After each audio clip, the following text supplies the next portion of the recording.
ನಮಸ್ಕಾರಗಳು. ನಾನು ಕುವೆಂಪು. ನನ್ನ ಪೂರ್ಣ ಹೆಸರು ಕುಪ್ಪಳ್ಳಿ ವೆಂಕಟಪ್ಪ ಪುಟ್ಟಪ್ಪ ಅಂತ. ನಾನು ಹುಟ್ಟಿದ್ದು 29 ಡಿಸೆಂಬರ್ 1904ರಂದು. ನನ್ನ ಊರು ಶಿವಮೊಗ್ಗ ಜಿಲ್ಲೆಯ ತೀರ್ಥಹಳ್ಳಿ ತಾಲೂಕಿನ ಕುಪ್ಪಳ್ಳಿ. ನನ್ನ ತಂದೆ ವೆಂಕಟಪ್ಪ, ನನ್ನ ತಾಯಿ ಸೀತಮ್ಮ.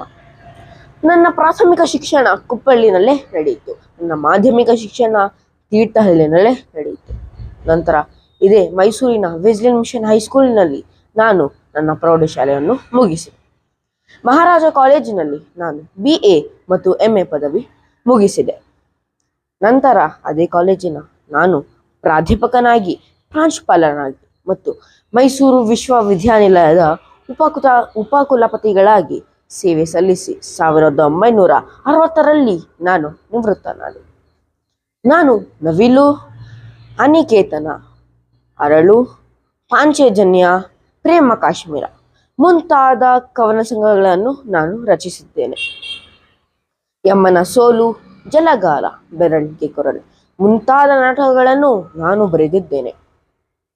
ಕಾನೂರು ಸುಬ್ಬಮ್ಮ ಹೆಗಡತಿ ಮತ್ತು ಮಲೆಗಳಲ್ಲಿ ಮದುಮಗಳು ಎಂಬ 2 ಕಾದಂಬರಿಗಳನ್ನು ನಾನು ಬರೆದಿದ್ದೇನೆ. ನೆನಪಿನ ದೋಣಿಯಲ್ಲಿ ಎಂಬ 1 ಆತ್ಮಕಥೆಗಳನ್ನು ನಾನು ಬರೆದಿದ್ದೇನೆ.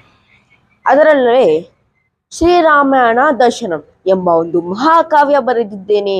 ಈ ಮಹಾಕಾವ್ಯ ನನಗೆ ಹಲವಾರು ಪ್ರಶಸ್ತಿಗಳನ್ನು ತಂದುಕೊಟ್ಟಿದೆ. ಆ ಪ್ರಶಸ್ತಿಗಳಲ್ಲಿ ನನಗೆ ಜ್ಞಾನಪೀಠ ಪ್ರಶಸ್ತಿ, ಪದ್ಮವಿಭೂಷಣ ಪ್ರಶಸ್ತಿ, ಕರ್ನಾಟಕ ಸಾಹಿತ್ಯ ಪ್ರಶಸ್ತಿ, ಕರ್ನಾಟಕ ರತ್ನ ಪ್ರಶಸ್ತಿ, ರಾಷ್ಟ್ರಕವಿ ಮುಂತಾದ ಪ್ರಶಸ್ತಿಗಳನ್ನು ತಂದುಕೊಟ್ಟಿದೆ. ಧನ್ಯವಾದಗಳು.